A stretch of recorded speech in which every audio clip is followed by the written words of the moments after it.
welcome back to Movie Review Mom. And if this is the very first time that you've discovered my channel, yay, you're here. I'm so glad you found me. You can also find my website, moviereviewmom.com, and you can find me all over social media, Twitter and LinkedIn and Pinterest, and twice on Instagram. You can find me under Movie Review Mom or my name, Trina Boice. I'd love to connect with you there. Enough social media chat. Let's talk about this movie. The movie I'm reviewing today is called Percey versus Goliath. This movie is now available in select theaters and on video on demand, including Amazon Prime and Google Play. So if you want to watch it on Amazon, click down below because I've got a free coupon for you. It's a link that will give you a free 30-day trial on Amazon Prime. So you can watch this movie as well as a ton of other movies and get free shipping if you like to buy stuff on Amazon. All right, so the movie is PG-13. It's an hour and 39 minutes, and I'm going to give you my Movie Review Mom score at the end of my review. But first, I'm going to give you an overview in a nutshell about the movie, and I'll point out things I liked and didn't like. I'll offer tips for parents, themes that are worth talking about, and finish it up with some movie recommendations for other whistleblower type of movies that I think you'll also enjoy and that are actually even better than this one.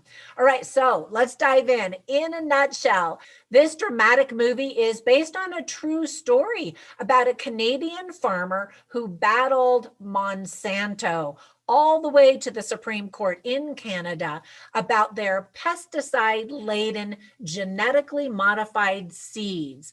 They specifically used Roundup. And what's frightening is I used to use a ton of Roundup on my almost 2-acre yard. Back when I lived in Georgia, I sprayed that stuff everywhere and it did a great job killing weeds. And now we're learning it also kills humans with cancer. And I'll talk more about that in just a minute.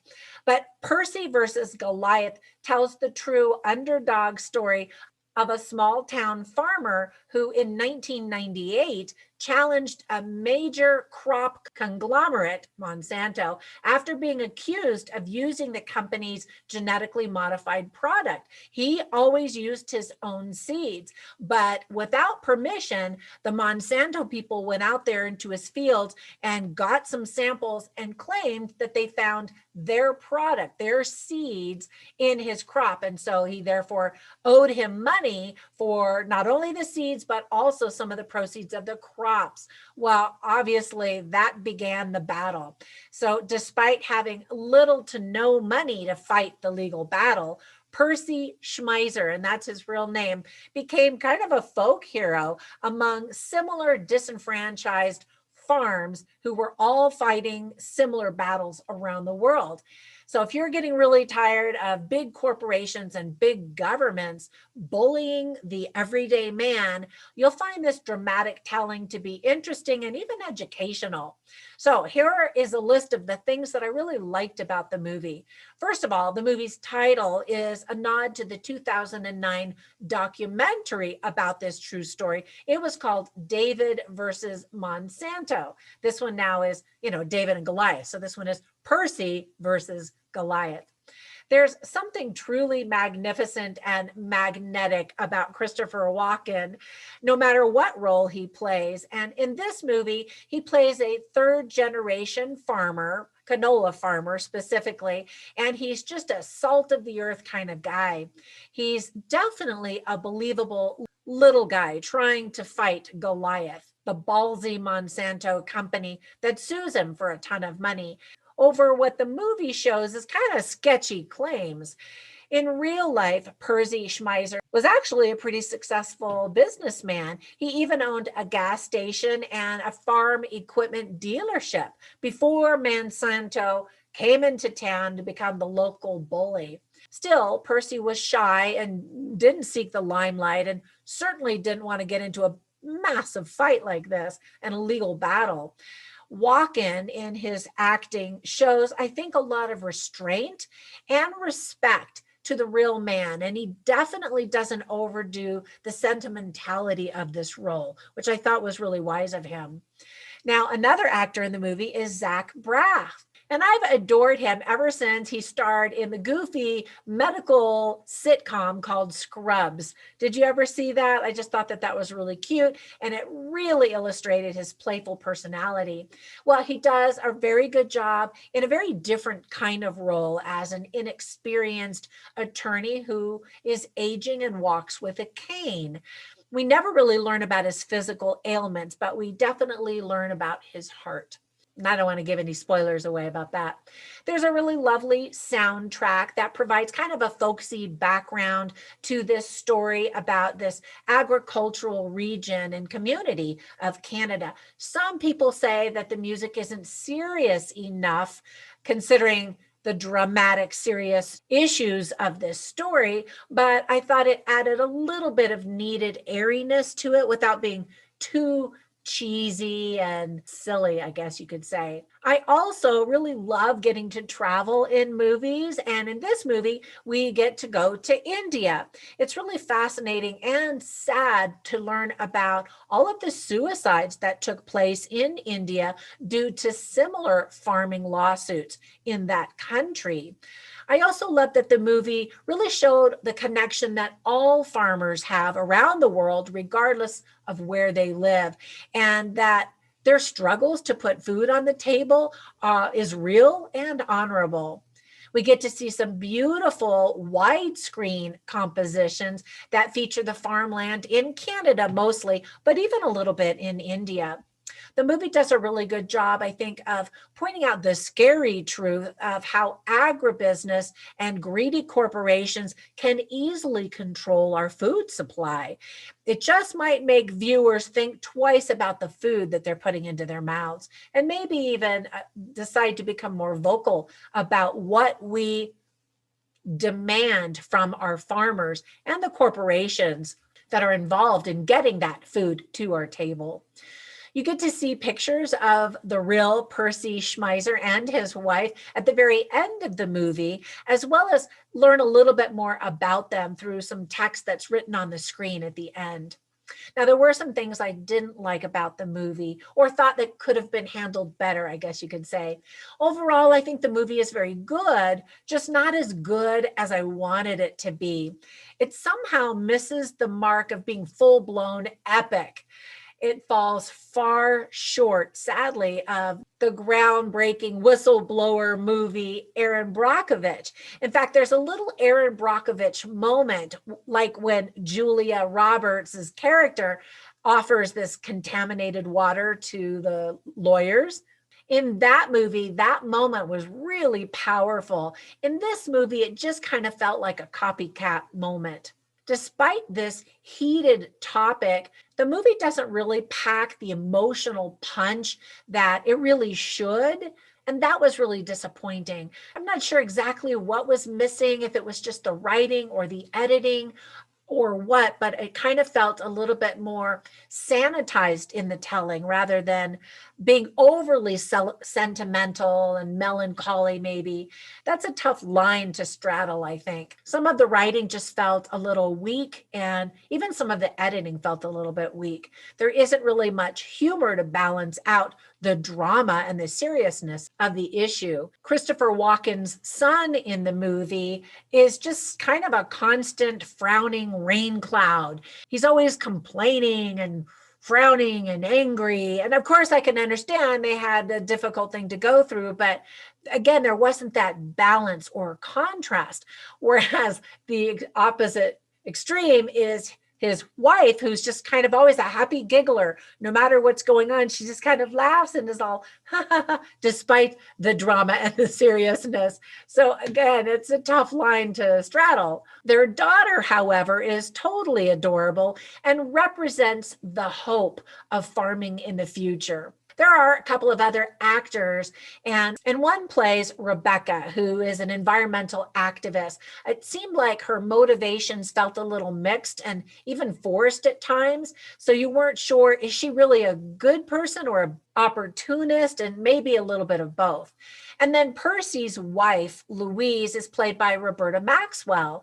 And this wife sort of vacillates between being super supportive and also preventing Percy from fighting his good fight. At times, the wife appears to be very loving and an equal partner in decision making. And then other times, she just kind of feels like a submissive mouse of a wife. Roberta Maxwell is actually an award-winning stage actress who plays Louise, the wife. Some of the courtroom scenes are a bit dull and lifeless, and some courtroom scenes can be really dynamic where there's tension and you're on the edge of your seat.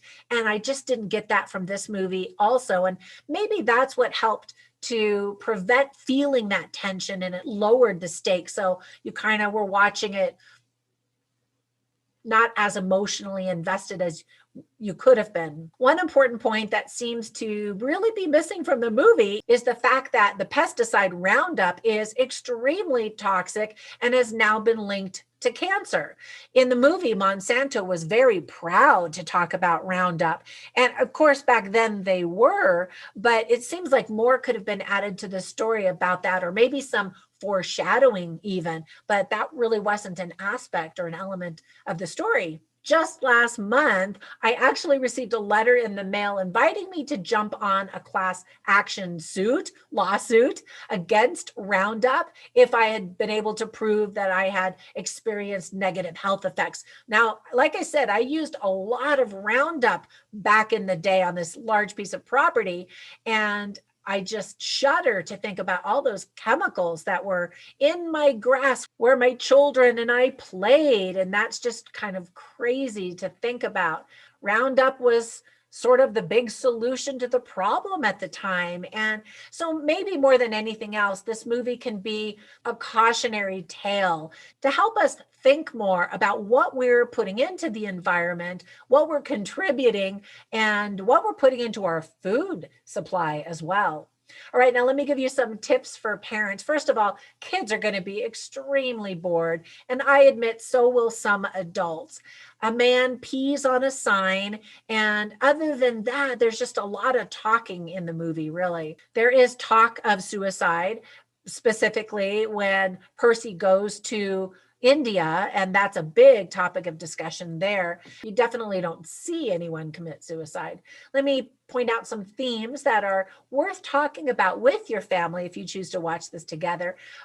Some of the themes are integrity, family and legacy, hard work, determination, greed and power and control, the importance of community, and sacrificing for the greater good. And part of that has to do with the fact that Percy just didn't want to go on a big speaking circuit. He didn't want to have this big, huge lawsuit. He just really wanted it to go away so he could continue farming. But after a lot of people talking to him and him watching what was happening around him, he decided that he would do something that was very scary and awkward and painful for him to do, which was getting out in the community and really out in the world and becoming kind of a spokesperson for this significant issue.